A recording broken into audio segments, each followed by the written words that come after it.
Good morning, good evening, good afternoon. I'm the Gentleman and welcome to another episode of the Gentleman's Pixel Club. You can follow us on YouTube, you can follow us on Twitter, you can follow us on TikTok on any of the handles that you can see on the screen at the moment. I'd like you to pause for just one moment and listen to this.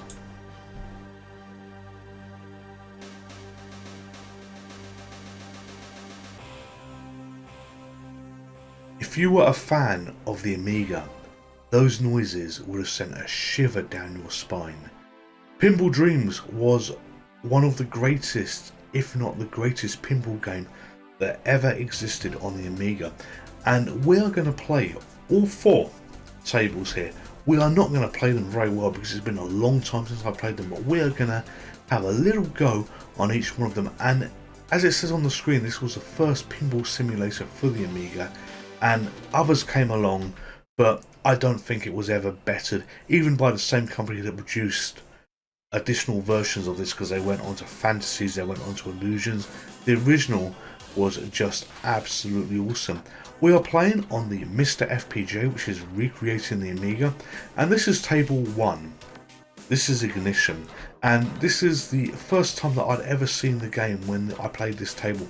I was round a dear friend's house who I hope is still watching this channel. He lives in Thailand at the moment, and I used to go around there, and we used to have competitions on this table because you could hit F2 for a 2-player game, and he was always so much better than me there, I'll give you that now. But we had a lot of fun doing this, and many a great night was spent playing this. You know, he was someone that had all the best toys, all the great toys, and yeah, he was great company, great fun as well, and I just love the evenings we spent doing this. So, Ignition, I'm not doing too well. You've already seen me lose 2 balls, which is absolutely shocking. So I want to do a little bit better than that. So while I've been talking away, we've lost another ball, and due to skill, I managed to capture it there, and there wasn't deliberate timing in this part of the conversation. I was just thinking when I was playing this, this is a bit shit. You know, I try and do all my videos in one take, so the talking bits that I do is very rarely you will see an edit. Maybe I'd have coughed too much or something else like that, so that will be cut out. But the same goes for the gameplay as well. I edit out loading screens, I edit out where it takes a long time to load, and I reduce that. You saw that recently on one of the videos that I did. But, you know, more importantly, I want to give you the experience as I'm playing it and what I'm doing here. This game was a challenging game. For those of you that are huge pinball fans, you're not playing Pinball Illusions, you're not playing Virtual Pinball or Future Pinball or anything else like that. You know, you're playing a recreation on the Amiga, but it did a bloody good job. I haven't done a good job because I only got 831,000 on here with game over, and we're going to move on to the next table.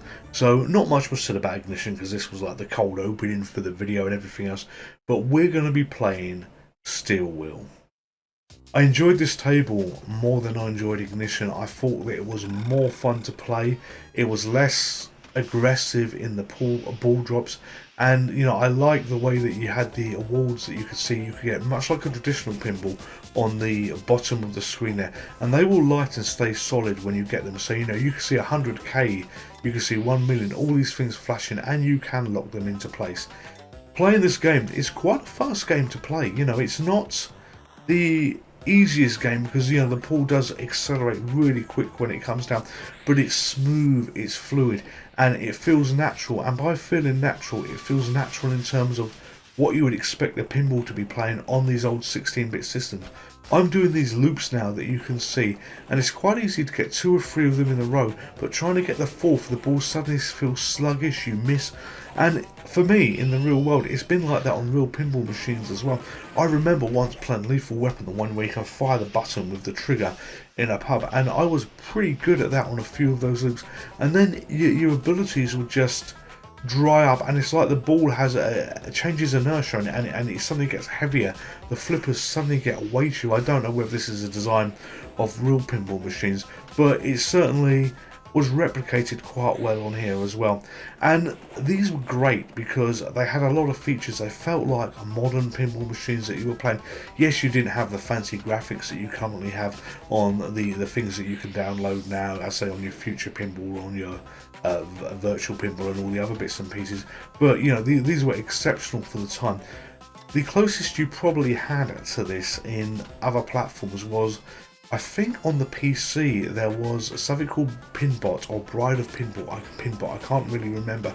PC graphics were in their infancy at this point, so you know, you were lucky to have 256 colours, so again, they were nowhere near as good as what you had on the Amiga. But this was an outstanding title for the Amiga, and probably everybody who had an Amiga in this day had this game. Whether it was the original or not, I don't know. They probably had a pirated copy, but it was probably hugely pirated. I tried to save that ball there and completely missed. I managed to save it using that tactic on Ignition when I was down to my third ball and playing really badly, but missed there. So, you know, hey ho, we do what we can do. But my score is infinitely better there. You know, I've got 5 million or so here at this point. So I'm quite happy with this. And the purpose of these videos isn't to do, unless it's one of the challenging ones, groundbreaking videos where I'm going to bust a high score or something else like this. I want you to see the games. I want you to experience, you know, what we experienced back in the day. And if you like what you see, fire up your emulator of choice. I'm using a MiSTer FPGA, as I like to use. Fire up whatever you need to have a go on this. And if you don't, you know, you could be missing out on a classic system. So here I get a chance to put a high score in, so I put GPC in. It's going to be game over here, and we're going to quit this table and move on to table number 3. Table number 3. I love, but I hate. This is called Beatbox, and this is based around getting a song in the charts. You know, it's a really pretty looking table. Look at that. Look at the vibrant colours that you've got. Look at and it's got brilliant sounds to go with. In fact, the whole of this game has excellent sounds to match the environment that you're playing, the game that you're playing. And you know, you can get singles, you can get videos, 12-inch singles. I've dropped a ball here, which is utterly ridiculous this early in the game. But hey ho, you know, I'm just failing at every level here. But it is a long time since I've played this. It's a very long time since I've played this on the Amiga. But I used to hate this, but love this at the same time. I always wanted to do well on this table, and I'm not doing well now, so that's ball 2 down the chute. I've got 1 ball left, and we are going to hopefully do a little bit better with this 1 ball. But did I find this version hard? Did I find this layout hard? Yes, I did, apart from one time. I was around a different friend's house, and as I say, everybody I knew who had an Amiga had these games, and I was playing this with him, and around his house, one time only, I did stupidly well on Beatbox. I could never die on Beatbox, and I got, I can't even remember what score I got, but I got a stupid high score. You know, I lit pretty much everything there was available to lit, and I thought, I finally got this. And you know, it was a good moment for me. This game allowed you to save your high scores, at least on the floppy disk version that you're playing, and we're running it off a hard drive, by the way, here, and the hard drive is recreated on the MiSTer FPGA using a virtual hard drive and such, so you have the beauty of fast loading. But yeah, we were playing this off floppy disk, and I got to save my high score on his system, so you know, that was really pleasing for me. And I thought, you know what, I will do this, I will get this back home, I will achieve exactly what I've done here. And my ability, just like you're seeing at the moment, where I don't have much ability to get everything returned in absolute floods, and trying to get to the score that I got back then, I never did again. And you know, I've not played this for a long time, as I've said before, but a few years ago I remember firing it up on an emulator. This was before I had a MiSTer FPGA system, and I'm thinking, right, we're going to do this, but nope, could I not do it. However, now I've got the MiSTer FPGA, I think this game is going to see light of day again, because it feels so much, because it feels exactly, in fact, it feels exactly like it should be feeling on the original if you had an Amiga, and this is what I will do. But it's been game over here. It didn't allow me to do a high score, so we're going to move on to the final table, Nightmare. Nightmare was one that I didn't particularly play much because I was too concerned with trying to get a good score on Beatbox that I absolutely loved but hated at the same time. You know, didn't particularly enjoy Ignition too much, even though it was a fun game, but the Steel Wheel I was trying as well to get high scores. But here we are on this one, and as I say, this one wasn't one that I played too much, but this one was a bit different from the others, if I recall, because if you look at the bottom center of the screen, you've got XB for extra ball, which I clearly need as I've dropped that ball here, and it was a bit easier to get some of the targets on this. So as you know, pinball is all about hitting targets, And as the ball scrolls up, I want you to look to the top left of the screen. You've got a row of 5 icons there. I've only lit one of them. And those were very easy to get if you could get the ball right. You could roll it up and hit all of them in one go, or it would sometimes roll down and hit all of them. So, you know, it was possible to do okay on this table. But, yeah, it was still a challenge for me. You know, it was still hard. And I say, not one that I played too much. If you're enjoying this game, you know, and you're going to have a look on the internet and you're going to see they did others. They did Pinball Fantasies, they did Pinball Illusions. Pinball Fantasies was probably the most popular because it had Party Time and $1 Billion Game Show.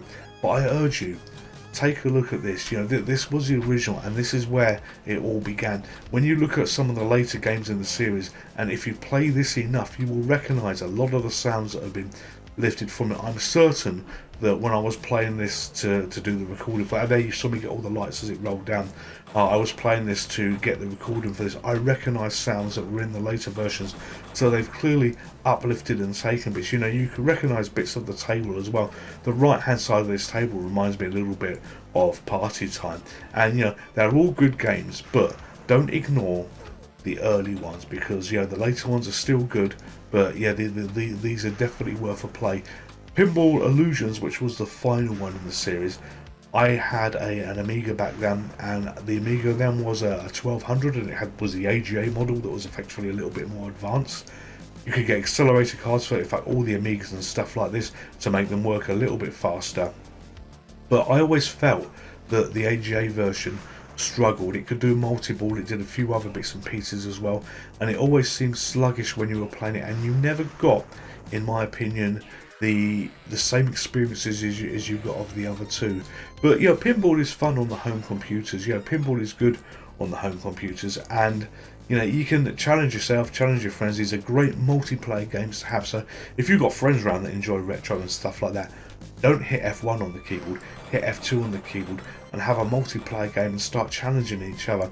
You know, it really does, regardless of the graphics that are not of today, it will bring out the competitive elements between you all. And I hope that you get a chance, even though you don't know exactly what I was talking about, where, you know, I was playing my friend who lived in Thailand, my other friend, you know, who played these, but you know, the fun that you used to get around each other's houses, you know, playing this kind of thing, you know, is really hard to replicate today, because, you know, they were true competitive, true one against many games, and I think perhaps 8 players on this. Anyway, this is the last game played, so I failed on this table, but you've had a quick view of all these tables. I don't do many of the popular games because I like to show you bits and pieces looking around, but I did want you to have a look at this. Anyway, Ignition, Steel Wheel, Beatbox and Nightmare. I got the high score, I think, on one of them. So let's have a quick look. Yep, the high score was on 2, Ignition and Beatbox. So I think Ignition, maybe, did I get the high score there, or was that on an earlier playthrough? Who knows? But anyway, I'm the Gentleman, this is the Gentleman's Pistol Club, and this has been Pinball Dreams. Would you like to play again? Hello there, just me. If you're a subscriber to this channel, thank you very much. If you're not a subscriber, then Merlin here would be delighted if you would consider subscribing. It would make him happy, it would make me happy. And if Merlin's happy, then everybody is happy. Thank you very much. Stay safe, take care, goodbye.